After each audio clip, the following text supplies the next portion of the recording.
Hello bachcho, let's read the question. Question says that the sum of the three number in GP is 56. If we subtract 1, 7 and 21 from this number in that order, we obtain an AP. Find the numbers.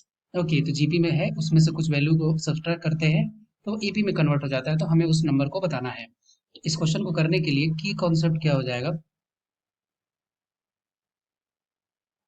Question का की concept कि अगर कोई number तीन number GP में है तो इसको लिखने का क्या तरीका है। इसको पहला टर्म हो जाएगा ए, दूसरा हो जाएगा ए आर, थर्ड टर्म हो जाएगा ए आर स्क्वायर। ओके, और यही दिया है कि अगर सम ऑफ द थ्री नंबर क्या दिया है 56। इस बेसिस पे हम लोग इस क्वेश्चन को सॉल्व करेंगे। तो यहाँ पे है A plus A R plus A R square, और इसका वैल्यू किसके बराबर दिया है, ये दिया है 56 के बराबर। ओके, यहाँ से हम लोग ए कॉमन ले लेंगे, तो ए कॉमन लेंगे तो ये हो जाएगा 1 प्लस आर स्क्वायर, और वैल्यू किसके बराबर है, वैल्यू है 56 के बराबर। ये वैल्यू आ गया तो हम लोग यहाँ से ए के वैल्यू को निकाल लेते हैं। तो ए इज इक्वल टू लिख सकते हैं क्या, ये हो जाएगा 56 अपॉन 1 प्लस आर स्क्वायर। इसको मान लेते हैं इक्वेशन नंबर 1। अब सेकंड डाटा क्या दिया हुआ है, दिया है कि अगर तीनों नंबर से अगर 1, 7 और 21 रेस्पेक्टिवली अगर सब्सट्रैक्ट कर लेते हैं तो पहला नंबर क्या हो जाएगा, पहला नंबर हो जाएगा ए माइनस 1। दूसरा नंबर क्या हो जाएगा, दूसरा नंबर हो जाएगा ए आर माइनस 7। तीसरा नंबर क्या हो जाएगा, ये हो जाएगा ए आर स्क्वायर माइनस 21। ये तीन नंबर हो गया, और बोल रहा है कि ये तीनों नंबर जो है वो अब किस में चला गया, अब ये चला गया एपी में। अब एपी में चला जाता है तो उसकी क्या प्रॉपर्टीज होती है कि second term minus first term, that means A R minus 7, और इसमें से अगर सब्सट्रैक्ट कर देते हैं ए माइनस माइनस प्लस 1 को, तो ये जो वैल्यू होगी वो इक्वल होगी किसके, third term minus second term. तो ये हो गया ए R square minus 21 minus A R, और ये हो जाएगा प्लस में 7। जब इसको सॉल्व करेंगे तो यहाँ से क्या आ जाएगा, यहाँ से आ जाएगा ए आर माइनस 7 प्लस 1, ये हो गया minus 6 minus A, and this is equal to A R square, और ये हो गया माइनस 21 और प्लस 7, तो ये हो जाएगा माइनस में 14। तो इसको लिख देंगे माइनस ए आर माइनस 14। जब इन सारे वैल्यू को एक पास लिख करके अरेंज करते हैं तो हमारे पास क्या आ जाएगा, यहाँ से आ जाएगा A R square minus 2 AR plus A, and this is equal to 8। Okay, ये वैल्यू आ गया। अब हम लोग सारे में से ए को कॉमन ले लेंगे, तो ए को कॉमन लेंगे तो ये हो जाएगा R square minus 2R plus 1, and this is equal to 8। अब इस ए के वैल्यू को पुट करेंगे, तो ए के वैल्यू को पुट करेंगे तो ये हो जाएगा 56 अपॉन 1 प्लस आर स्क्वायर, और ये हो जाएगा R square minus 2R plus 1, and this is equal to 8।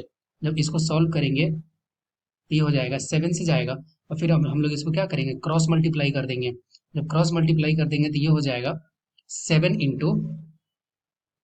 Into R square, 7 into R square minus 2R, और प्लस में हो गया 1, and this is equal to 1 plus R square. अब इसको जब मल्टीप्लाई करने के बाद सब्सट्रैक्ट करेंगे तो ये हो जाएगा 7R स्क्वायर और माइनस आर स्क्वायर, ये हो जाएगा माइनस 14R, और ये वैल्यू हो जाएगा कितना, सिर्फ में माइनस आर, ये हो जाएगा प्लस 7, और ये हो गया माइनस 1 इज इक्वल टू 0। जब इसको जब फाइनली जब लिखेंगे तो यहाँ से क्या लिख सकते हैं, यहाँ से हो जाएगा 6R square minus 15R plus 6, and this is equal to 0। अब यहाँ से ये क्वाड्रेटिक इक्वेशन हो गया, क्वाड्रेटिक इक्वेशन इसको सॉल्व कर देंगे तो ये हो जाएगा 6R square minus 12R minus 3R plus 6 is equal to 0। Then यहाँ से क्या हो जाएगा, यहाँ से हो जाएगा 6R माइनस 3, और ये हो जाएगा R minus 2, and this is equal to 0। तो हमारे पास दो वैल्यू आया, एक आया R इज इक्वल टू 3/6। जब इसको सॉल्व करेंगे तो यहाँ से आ जाएगा 1/2, और एक R का वैल्यू आ गया R is equal to 2। Okay, अब यहाँ से R इज इक्वल टू 2 आया, R इज इक्वल टू 1/2 आया। ओके, तो जब R इज इक्वल टू अगर 2 है तो यहाँ पे R is equal to 2 put करेंगे तो A का वैल्यू क्या हो जाएगा, 56 अपॉन 2 प्लस 2, 1 प्लस 2 3 हो गया, 3 और प्लस 4, 3 प्लस 4 7 हो गया। तो यहाँ से करेंगे तो यहाँ से क्या आ जाएगा, यहाँ से आ जाएगा A is equal to 8। Similarly यहाँ से जब R is equal to 1/2 put करेंगे तो यहाँ से A का वैल्यू क्या आ जाएगा, A का वैल्यू आ जाएगा 32।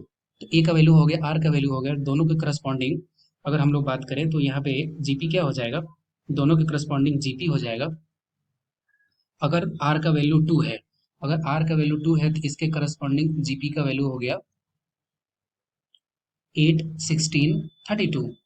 8, 16, 32, क्योंकि first number 8, second number 8 into 2 16, third number कितना हो गया, ये हो गया 8 इंटू 2 का स्क्वायर, तो ये क्या हो गया, ये हो गया 4, 4 इंटू 8 32। सिमिलरली इसका जीपी कितना हो जाएगा, इसके जीपी का वैल्यू हो जाएगा क्या, यहाँ पे हो जाएगा, अगर आर इज इक्वल टू 1/2 अगर ले रहा है तो जीपी क्या हो जाएगी, इसको पलट देंगे तो ये हो जाएगा 32, 16 और ये हो जाएगा 8। I hope you will be understood, it will best of luck, thank you.